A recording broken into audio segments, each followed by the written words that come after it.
నమస్తే, నేను Meshach Kumar. Welcome to our channel. Heroine రాశి గారు ఆవిడ మాట్లాడినటువంటి మాటలు ఇప్పుడు సోషల్ మీడియా వేదికగా ఒక ప్రకంపనలు అయితే సృష్టిస్తూ ఉన్నాయి. అసలు ఆవిడ ఎందుకు మాట్లాడిందంటే, గతంలో జబర్దస్త్లో ఒక ప్రోగ్రాం నిమిత్తము యాంకర్ అనసూయ ఆవిడ మాట్లాడినటువంటి మాటలు, ఆడొక పదం వాడాల, రాశి ఫలాలు అనేటువంటి పదం వాడాల్సినటువంటి సందర్భంలో రాశి గారి ఫలాలు అని వాడిందనమాట. అంటే లేడీసే శత్రువులు, ఆడవాళ్ళే శత్రువులు అని గతంలో ఇప్పటి నుంచి మనం వింటూ ఉన్నామో దాన్ని ప్రూవ్ చేస్తూ ఆవిడ మాట్లాడినటువంటి మాటలు ఇప్పుడు సోషల్ మీడియా వేదికగా మనకైతే అనేక వీడియోలు వస్తూనే ఉన్నాయి. ఎంత అంటే సీనియర్ హీరోయిన్ అయినటువంటి రాశి గారిని ఆవిడ పర్సనల్ అటాక్ చేయడమా కాదా అక్కడ నెంబర్ 1. అసలు కనీసం ఆవిడ ఈ మధ్య మాట్లాడుతూ ఉన్నది ఏమని, నాకు తెలియక మాట్లాడినాను, నాకు తెలుగు అంతగా రాదు, గతంలో నాకు తెలుగు పైన అనుభవం లేదు అని చెప్తుంది. కానీ ఆవిడ చాలా సంవత్సరాల క్రితమే సాక్షిలో విలేకరుగాను రిపోర్టర్గాను పనిచేసినటువంటి దాఖలాలు ఉన్నాయి. అయినా కూడా తెలుగు రాకపోవడం ఏంది, తెలియకుండానే ఒక స్కిట్ ప్రిపేర్ అయిపోయి అక్కడ పోయి స్పాంటేనియస్గా మాట్లాడిందా? ఏదేమైనా కూడా దెబ్బ తిన్నోళ్ళకే ఆ గాయం విలువ తెలుస్తుంది కదా. ఆ రకాన రాశి గారు మాట్లాడినారు, ఆ విషయం పైన స్పందించారు సీనియర్ హీరోయిన్. ఆవిడ మాట్లాడినటువంటి మాటలు ఒకసారి వినే ప్రయత్నం చేద్దాం. యాంకరు రాశి గారి ఫలాల గురించి మాట్లాడుతున్నావు అని అడిగింది. As a women how can she ask? నువ్వు రాశి గారి ఫలాల గురించి మాట్లాడుతున్నావు. రాశి గారి ఫలాలు కాదు, రాశి ఫలాల్లో నేను అది చూడండి, ఒకరేమో రాశి ఫలాలు అని చెప్పినారు అక్కడ క్యారెక్టర్గా చేసినటువంటి హైపరాది. కానీ అనసూయ గారు ఆ యొక్క స్కిట్ నిమిత్తము రాశిగారి ఫలాలు అని చెప్పి అంటే పక్కన వాళ్ళ క్యారెక్టర్ అసాసినేషన్ చేయడము అంత సులభతరం అని వీళ్ళకి అనిపిస్తుందో ఏమో, అంత దారుణం. ఇట్లాంటి వాళ్ళు ఈరోజు మళ్ళీ శివాజీ గారు గతంలో లేడీసు ఎవరైతే ఉన్నారో వాళ్ళు బయట పోయినప్పుడు కొంచెం డ్రెస్సింగ్ సెన్స్ బాగుంటే మంచిగా ఉంటుందని చెప్పి ఆయన మాట్లాడిన దాన్ని యాంకర్ అనసూయ నిమిత్తం ఇంకా అనేక మంది, ప్రకాష్ రాజు లాంటి వాళ్ళు, ఆర్జీవి లాంటి వాళ్ళు, లేకుంటే కొంతమంది పొలిటికల్ పార్టీలకు సంబంధించినటువంటి లీడర్లు అనేక మంది అనేక రకాలుగా శివాజీని టార్గెట్ చేస్తూ మాట్లాడినటువంటి సందర్భం మనం చూసాం. కానీ వాళ్ళు పబ్లిక్లో వచ్చినటువంటి రియాక్షను, శివాజీ గారికి వచ్చినటువంటి మద్దతు రీత్యా అందరూ వాళ్ళు సైలెంట్ అయిపోయినారనమాట. కానీ ఎప్పటికప్పుడు కావాలని శివాజీ గారికి ఆ చురకలు పెట్టడమో లేకుంటే గిచ్చినట్టో ఎప్పటికప్పుడు యాంకర్ అనసూయ కౌంటర్ ఇస్తూ ఉండదనమాట. ఏమని, శివాజీకి ఈ విలువలు విషయాలు తెలియవంట, ఆయన ఏదో పరాణజీవి అంట, ఆ రకాన్ని ఆవిడ మాట్లాడుతూ వస్తుంది. ఇప్పుడు ఈ పురావస్తు శాఖ నుంచి ఈ వీడియో సోషల్ మీడియాలో చక్కర్లు కొడుతూ ఉన్నది. ఆ రోజున సీనియర్ హీరోయిన్ రాశి గారు ఎంత బాధపడి ఉంటారో ఆవిడ చెప్పినారంట. ఏది వాళ్ళ తల్లికి చెప్తే, నేను పోయి కేసు పెడతామా, ఇంత దారుణంగా మాట్లాడడం ఏంది.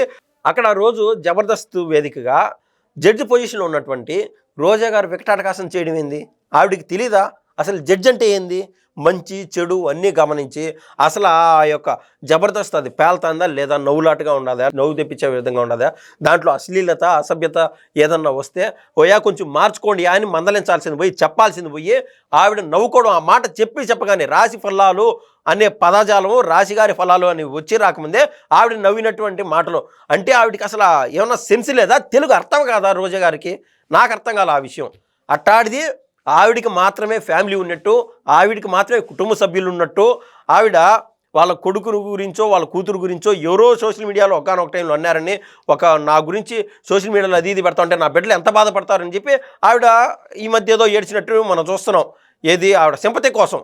కానీ రాశి గారి బిడ్డలు కానీ రాశి గారి కుటుంబ సభ్యులు కానీ ఆ జబర్దస్త్ స్కిట్ చూసిన తర్వాత ఆ రోజు ఎంత బాధపడి ఉంటారు. జడ్జి పొజిషన్లో నీకు అవకాశం ఇచ్చారు కదా, కానీ అవకాశాన్ని నిలబెట్టుకోకపోగా కావాలని నవ్వడం ఏంది? కనీసం మినిమం విచక్షణ ఉండదా? నీ కుటుంబం మాదిరి కదా ఇతరుల కుటుంబాలు. ఆ రోజున ఏది 151 మంది ఎమ్మెల్యేలు ఉన్నారు కదా అని చెప్పి కన్నుమిన్ను తెలియకుండా ఆ రోజు ప్రతిపక్ష నాయకుడిగా ఉన్నటువంటి నారా చంద్రబాబు నాయుడు గారి కుటుంబ సభ్యులపైన మీరు ఏది హెరిటేజ్ ఐస్ క్రీమ్ నోట్లో పెట్టుకునేవా, ఇట్లాంటి మాటలేంది? ఒక ఆడబిడ్డగా ఉండి ఎంత అసలు దేవతల మాదిరి కొలుస్తారనమాట ఆంధ్ర తెలంగాణ రాష్ట్రాల్లో, మరీ ముఖ్యంగా దేశంలో కల్లా. ఇట్లాంటి చోట ఆడబిడ్డలు అసహించుకునే విధంగా ప్రవర్తించినటువంటి తీరు రోజా గారు ఒక తాటికి మాదిర, ఒక సూర్పనక్క మాదిర వ్యవహరిస్తుంది ఆర్కే రోజా అని చెప్పి అనేక మాటలు విన్నాం. మీకు ఉన్నారు కదా కుటుంబ సభ్యులు. దీన్ని బట్టి ఏదైనా సరే, for every action there is an opposite and equal reaction. ఈరోజు మనం చేసేటువంటి సత్ఫలితమే మనకు పుణ్యంగా వస్తుంది. ఈరోజు మనం చేసేటువంటి తప్పులు కర్మగా మనం వెంటాడుతూనే ఉంటాయి. దానికి ముఖ్య ఉదాహరణ ఇదే. రోజా గారు చేసినటువంటి అనేక తప్పుల్లో ఇదొకటి. అంటే మన కంటికి కనపడకుండా ఈవిడ ఎన్ని తప్పులు చేసి ఉంటుంది, ఎంతమంది పైన బూతులు మాట్లాడి ఉంటుంది, ఆవిడ సహజ నైజమే అదే అనే విధంగా ఉన్నదనమాట. ఇంకా అనసూయ గారు ఈ విషయానికైతే క్షమాపణ చెప్పడం జరిగింది. అసలు క్షమాపణలో భాగంగా ఆవిడ ఏమని రాశారో ఒకసారి చూసే ప్రయత్నం చేద్దాం. డియర్ రాశి గారు, my sincere apologies to you. 3 సంవత్సరాల క్రితం నేను చేసిన ఒక షోలో తెలుగు సరిగ్గా రానితనంపై చేసిన స్కిట్లో మీ పేరును ఉపయోగించి నా నోటి నుంచి డబుల్ మీనింగ్ డైలాగ్ చెప్పడం జరిగింది. ఇది రాయించి డైరెక్ట్ చేసిన వ్యక్తుల్ని నేను ఆ రోజు నిలదీసి అడిగి ఉండాల్సింది. కానీ అప్పటికి నాకు ఉన్నటువంటి శక్తి అందుకు సహకరించలేదు. అది పొరపాటే. ప్లీజ్ యాక్సెప్ట్ మై అపాలజీస్ అనేది రాసింది. అంటే అప్పట్లో నేను ఒక స్టార్ యాంకర్ గానో ఒకవేళ స్టార్ క్యారెక్టర్ ఆర్టిస్ట్ గానో లేను కాబట్టి డైరెక్టర్ లేదు చెప్తే చేసుకుంటా పోతా ఉన్నాను అని చెప్పింది. ఈరోజు ఆవిడ ఒక స్థాయిలో ఉన్నది కాబట్టి అందుకు నేను శివాజీ పైన నేను మాట్లాడగలుగుతాను అని చెప్పి ఆవిడ దాని అంతరార్థం ధ్వనించే విధంగా ఆవిడ మాట్లాడడం జరుగుతుంది. ఇంకా అది పొరపాటే. Please accept my apologies. వెనక్కి వెళ్ళి ఇప్పుడు నేను దాన్ని సరిచేయలేను. Please change and involve. ఆ షోలో ద్వంద్వార్థపు మాటల్ని ఖండించడం దగ్గర నుంచి ఆ షో విడిచి పెట్టడం వరకు నాలోని ఆ మార్పు మీరు గమనించవచ్చు. ఈరోజు మహిళలందరినీ భద్రత గురించి గట్టిగా మాట్లాడుతున్న నాకు వ్యతిరేకంగా అప్పటి మాటలు తీసి హేట్ క్యాంపెయిన్ నడిపిస్తున్నారు. నన్ను షేమ్ చేయడానికి చేస్తున్న ఈ కథనాలు మీకు ఎంత ఇబ్బందికరంగా ఉన్నాయో ఊహించగలను. ఆ కార్యక్రమం దర్శక రచయిత నిర్మాతలు మీకు క్షమాపణలు చెప్పినా చెప్పకపోయినా నా బాధ్యత తప్పని అంగీకరిస్తూ మీకు క్షమాపణ చెప్తున్నాను. I'm more stronger and empowered than before to question the narratives built around women bodies. Hope you understand and lend your support. Wishing you well madam అని చెప్పి రాశి గారికి రాసినటువంటి లేఖలో ఆవిడ చెప్పింది. సో అవకాశం వచ్చింది కాబట్టి ఎలాగో శివాజీ గారికి ఆపోజిట్గా మాట్లాడుతున్నాను. ఇంకా మహిళలందరికీ ఈవిడ మాత్రమే సంఘ సంస్కర్త అని చెప్పి ఆవిడ క్యాష్ చేసుకునే విధంగా ఆవిడ మాట్లాడుతూ ఉండదు ఈ వీడియో ద్వారా. మొత్తం మీద ఏ ఊరైనా సరే ఒకరిని ఏదైనా అన్నప్పుడు మొహమాటం లేకుండా తప్పు గ్రహించి క్షమాపణ చెప్పడం అనేది శుభపరిణామము. పాపం అక్కడ శివాజీ గారు కూడా చేసింది అదే కదా, సారీ చెప్పినారు కదా.